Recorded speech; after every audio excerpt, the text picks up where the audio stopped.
কায়েম করতে চেয়েছিলেন। এই জন্য আপনাদের এই পাশের জেলা তাদের নেতা একজন বলেছিলেন যে আমরা অন্তরে বাকশালের চেতনা লালন করি। ভালো কথা। বাকশাল যদি এত উন্নত মানের খাবার হয় তাহলে আপনারা আওয়ামী লীগ পরিবেশন করছেন কেন? তাহলে সাহস করে বাকশাল নিয়ে নামতেন ময়দানে। দেখতেন দেশের মানুষ আপনাদেরকে কিভাবে গ্রহণ করে। তা করলেন না, ভিতরে ভিতরে আপনারা একদলীয় সেই বাকশালের চেতনা লালন করেন।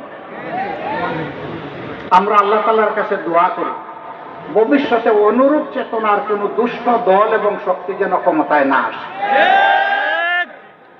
বারবার যেন আমাদের যুবক তরুণদেরকে রক্ত দিতে না হয়, জীবন দিতে না হয়, অধিকার আদায়ের জন্য তাদেরকে এইভাবে মরতে না হয়। এই লড়াইটা হোক শেষ লড়াই। 24-এর লড়াই হোক এই বাংলাদেশের কপাল, মানুষের কপাল কিসমত চিরদিনের জন্য বদলানোর লড়াই। সম্মানিত ভাইয়েরা, অনেকেই জানতে চান বর্তমান সরকার কতদিন ক্ষমতায় থাকবে। আমরা বলছি না, তারা ক্ষমতায় থাকবে না, তারা দেশের সেবা করবে। বলে ধরে নিলাম সেবা, সেটা কতদিন? আমরা বলেছি যৌক্তিক সময়। বলে যে এটা তো একটা অনির্দিষ্ট অনিশ্চিত কথা। সুনির্দিষ্ট কি? আপনারা কি নির্বাচনের কোনো রোডম্যাপ ঘোষণা করবেন? আমরা বলি হ্যাঁ আমরা করব। তবে তার আগে আরেকটা রোডম্যাপ আমরা ঘোষণা করতে চাই, এটি হচ্ছে সংস্কারের রোডম্যাপ।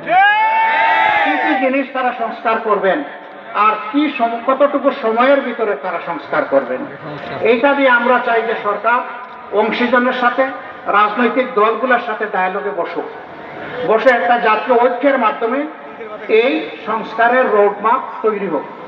এই রোডম্যাপ যখন তৈরি হবে